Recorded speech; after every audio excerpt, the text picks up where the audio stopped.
Bienvenue dans cette vidéo, c'est Mathieu. Nous allons tout de suite voir les 4 critères plus un bonus pour savoir si une formation en ligne est faite pour vous et si vous devriez la suivre. Alors, on voit partout fleurir des formations en ligne, c'est vraiment quelque chose qui est à la mode en ce moment.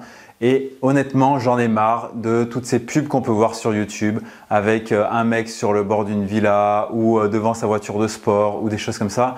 Ça décrédibilise tout à fait le monde de la formation en ligne qui est pourtant un monde très intéressant. Le but, ce n'est pas de vendre du rêve. On parle de vendeurs de rêve pour ces personnes-là qui essayent de vous vendre leur style de vie, même si pour certains c'est peut-être vrai, mais c'est facile aujourd'hui d'aller louer une voiture pour quelques centaines d'euros et de faire sa petite vidéo devant sa voiture.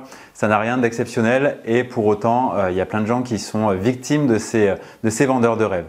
La formation en ligne, c'est avant tout un métier. Avant même que la formation en ligne existe, il existait la formation tout court, en présentiel.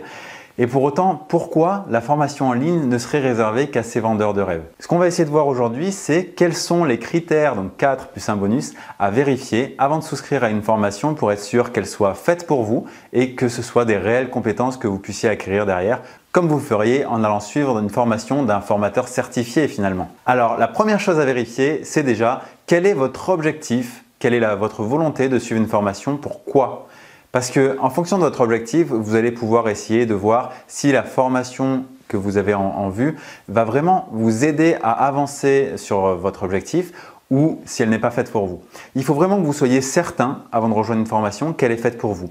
C'est pour ça que moi, dans mes pages de vente de mes formations, j'essaye de spécifier vraiment à quoi elle va servir. Par exemple, si vous êtes blogueur, j'ai une formation qui va vous servir à acquérir du trafic. Mais au-delà d'acquérir du trafic, ça sert à avoir des abonnés à votre liste email.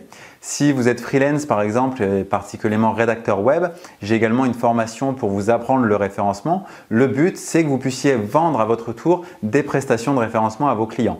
Donc c'est très clair. Si votre objectif c'est ça, la formation est faite pour vous. Si ce n'est pas votre objectif, alors la formation n'est peut-être pas faite pour vous. Et à ce moment-là, peut-être aller poser une question au formateur pour voir si dans votre cas, la formation peut être positive ou pas. Le second critère à vérifier, c'est de quoi est composée la formation.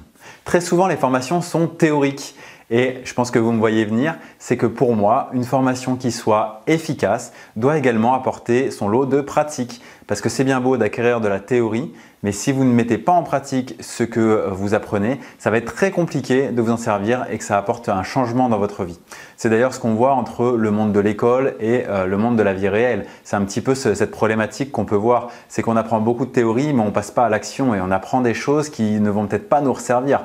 Est-ce que vous vous servez tous les jours du théorème de Pythagore ou de Thalès par exemple? Je ne suis pas sûr. Ça va dépendre des métiers. Et si vraiment vous en avez besoin dans votre métier, vous pouvez très bien l'apprendre sur le tas.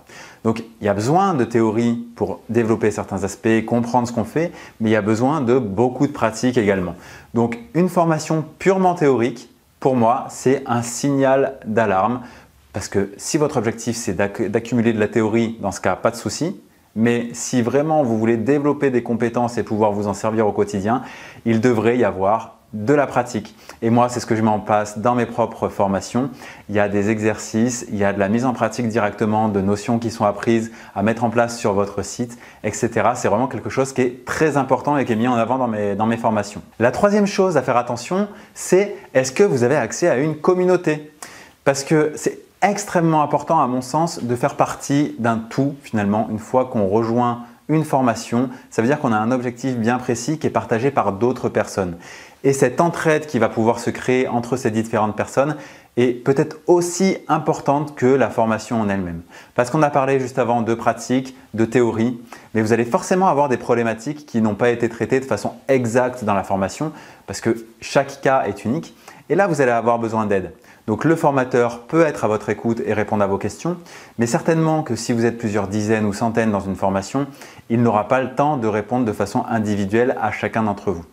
Donc la communauté peut servir à ça, c'est-à-dire que vous allez exposer un problème à votre communauté, à la communauté de la formation, et la communauté va essayer de vous aider à résoudre ce problème. Moi, c'est ce qui se passe également dans mes formations. Vous avez accès à une communauté parce que je ne peux pas répondre forcément à tous vos messages. Je fais mon maximum et vous savez que je réponds à beaucoup d'entre vous. Mais après, vous vous posez des questions entre vous et si vraiment il y a une difficulté, vous n'arrivez pas à trouver une solution, vous me taguez et moi je viens apporter une réponse ou un élément de réponse, en tout cas de façon personnalisée. Mais ça permet déjà de répondre à 90% des questions parce que vous allez vous confronter à des problématiques que les autres ont déjà eues très certainement et c'est extrêmement important d'avoir ça, de se sentir soutenu, de ne pas se sentir seul. Alors ce n'est pas une obligation qui est cet argument-là, mais c'est pour moi quand même un point extrêmement important. La quatrième chose, c'est quelle est la légitimité du formateur? Parce que effectivement, c'est important de savoir si la personne à qui vous allez faire confiance est la personne ou l'une des personnes les plus à même de vous aider à résoudre votre problème. Et pour ça, il y a plusieurs critères que vous pouvez vérifier. C'est par exemple l'ancienneté du formateur.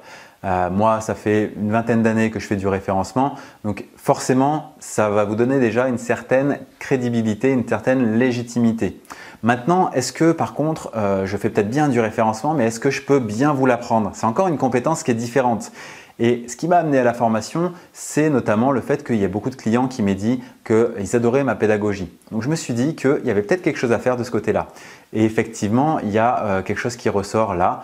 Donc si vous aimez la façon que j'ai de vous parler dans mes vidéos, de vous parler dans mes articles de blog, d'interagir avec vous par email, etc., certainement que vous allez aimer ma pédagogie dans mes formations.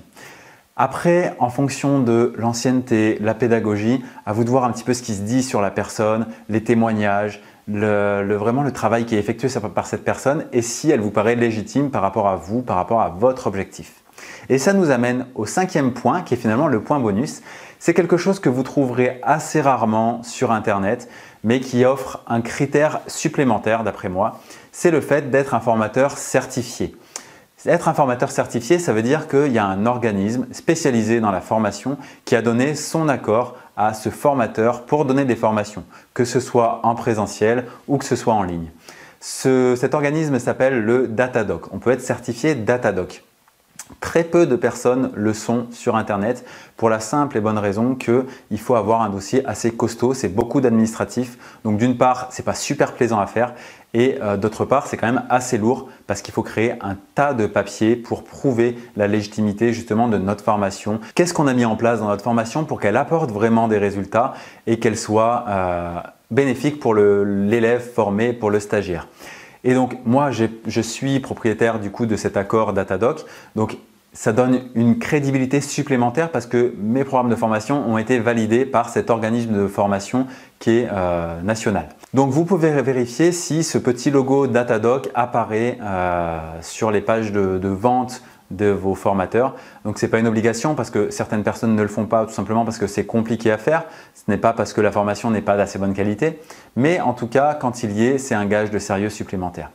Et en plus, ça peut vous permettre une prise en charge par votre organisme de formation parce qu'on cotise tous, si on est entrepreneur, à un organisme de formation et ils peuvent prendre en charge une partie de cette formation. Pour vous donner un exemple, j'ai des formations qui sont à 1 000 € par exemple et certaines sont prises en charge à hauteur de 600 à 1 000 €. Ouais, c'est-à-dire que 100% de la formation peut être prise en charge dans certains cas.